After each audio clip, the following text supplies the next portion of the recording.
Bonjour à toutes et à tous, bienvenue sur Grand Littoral TV, ravi de vous retrouver pour cette nouvelle édition, le journal de la rédaction ce mercredi 16 mai. Comme d'habitude, comme toujours, vos prévisions météo pour démarrer. Et c'est une belle journée globalement que l'on a à vous annoncer aujourd'hui. Un air doux et printanier va s'installer dans la région, du soleil, du ciel bleu. Attention tout de même au vent de nord, parfois frais, plusieurs passages nuageux également attendus dans l'après-midi, surtout sur le littoral, près des côtes de la Manche et de la mer du Nord, mais rien de bien méchant. Les températures restent de saison aujourd'hui, 16 degrés à Saint-Omer et au Touquet, 14 à Boulogne, seulement 13 degrés à Calais et Dunkerque. Les prévisions complètes de la chaîne météo après ce journal. Dans l'actualité de ce mercredi, tout d'abord cette affaire judiciaire à Grand-Fort-Philippe. Cette affaire de violence présumée au sein d'un collège. Un enseignant excédé par ses élèves s'est retrouvé devant le tribunal hier. Les explications en plateau de notre journaliste Estelle Dargent. Un professeur de Grand-Fort-Philippe comparaissait ce lundi pour des violences commises sur ses élèves. Les faits remontent à l'année scolaire 2011-2012.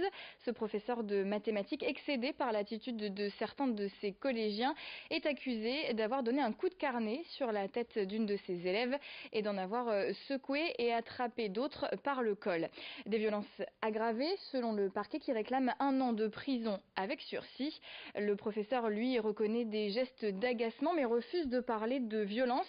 Il se justifie, il parle d'une classe dissipée, de son autorité qui a été bafouée et qu'il devait restaurer. Selon lui, une compétition a même été instaurée entre deux classes. Elle devait le faire craquer le plus vite. L'enseignant accuse également sa direction de ne pas l'avoir soutenu. Les élèves, de leur côté, eux, avaient l'impression que le professeur s'acharnait sur eux. Ce sera donc à la justice de décider. Le délibéré sera rendu le 29 juin. Merci Estelle pour ces explications. Autre actualité, ces derniers mois sur le littoral, 3 phoques ont été abattus, 1 à Ouaplage en janvier, 2 au Touquet fin avril, à chaque fois à bout portant, en ne laissant aucun doute quant à l'intention des responsables.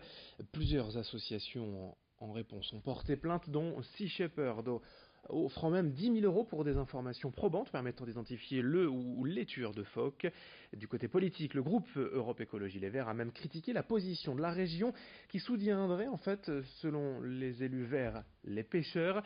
Ces derniers s'opposent à la présence de phoques sur le littoral, dans la Manche ou dans la mer du Nord, des prédateurs en fait qui seraient responsables, selon ces mêmes pêcheurs, de la baisse des stocks de poissons, ce que réfutent forcément les élus écologistes. Explication au micro de Vincent Vieillard. La présence de phoques, c'est un signe de bonne santé environnementale sur la baie de Somme, la baie d'Authie, la baie de Canche. Et par ailleurs, c'est un enjeu touristique majeur pour ces zones. En fait, il ne faudrait pas faire des phoques les boucs émissaires, quelque part, du malaise des pêcheurs.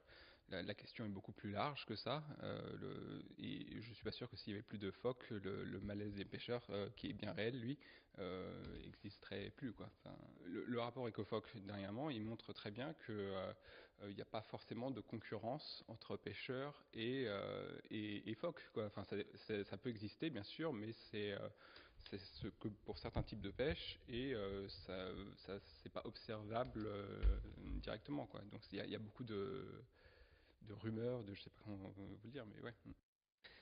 En bref, dans cette édition, ce mercredi 16 mai, 2 résultats de basket en Jeep Elite. La Proie ont joué hier la 34e et dernière journée.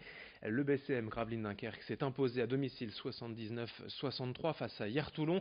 Victoire également à domicile pour finir la saison pour le SSM Le Portel, 77-74 face à Lyon-Villeurbanne. Les deux clubs du littoral finissent donc bien la saison par 2 victoires. Le SSM termine 11e et le BCM 13e de cette saison 2017-2018 en Jeep Elite, mais aucune donc n'est qualifiée pour les playoffs. Et dans ce journal également, le grand angle de la rédaction, au cœur du Marais Audomarois, certaines habitations ont encore aujourd'hui particulièrement retirées et inaccessibles autrement que par les canaux. Il faut donc s'y rendre en barque, même pour apporter le courrier.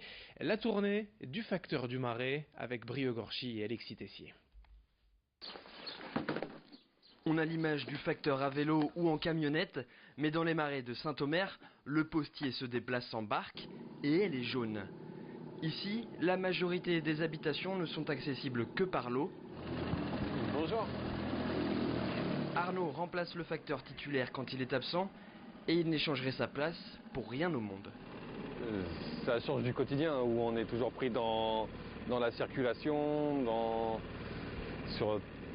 en voiture, on est enfermé ou tout ça. Là, pour le coup, on est au calme, il y a beaucoup d'animaux, c'est comme une promenade. Hein. Même sur sa barque, le facteur rencontre les mêmes problèmes que ses collègues sur Terre. Même souci qu'en vélo ou en voiture, ça change rien. Il y en a quelques-uns qui nous acceptent bien et d'autres pour lesquels c'est plus compliqué. Mais eux, ça va. En 2 heures, Arnaud distribue le courrier dans une 50aine de boîtes aux lettres et sur les enveloppes, pas d'adresse. Et du coup, on travaille vraiment pas à l'adresse mais au nom des gens, voire les prénoms. Parce que c'est très familial comme coin, il y avait beaucoup de familles de maraîchers et tout ça. Et du coup, on connaît les gens au nom et au prénom aussi, on connaît un petit peu leur histoire. Bien que remplaçant, Arnaud a noué des liens avec les habitants. Une bonne journée. Et il devient plus qu'un facteur. Au revoir. Pour certains, ils sont vraiment isolés. Et le lien qu'on entretient avec eux dépasse le lien professionnel.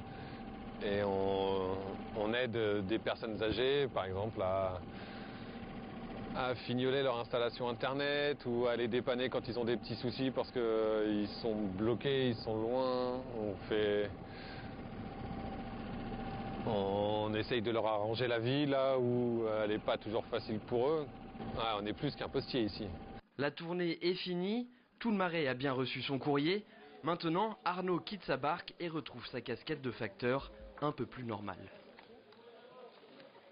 Voilà pour la fin de cette édition. Merci à vous de l'avoir suivi. Dans un instant, vos prévisions météo. Je vous le rappelle, quelques passages nuageux tout de même cet après-midi sur le littoral Côte d'Opale. Mais dans l'ensemble, c'est une belle journée que l'on peut vous annoncer avec des températures tout juste de saison. Bref, un air doux et printanier. Un peu de vent de nord tout de même et parfois donc un air plutôt frais. On fera le point dans un instant avec notre partenaire, la chaîne Météo. Très belle journée à toutes et à tous en notre compagnie. Et bien évidemment ensemble sur Grand Littoral TV.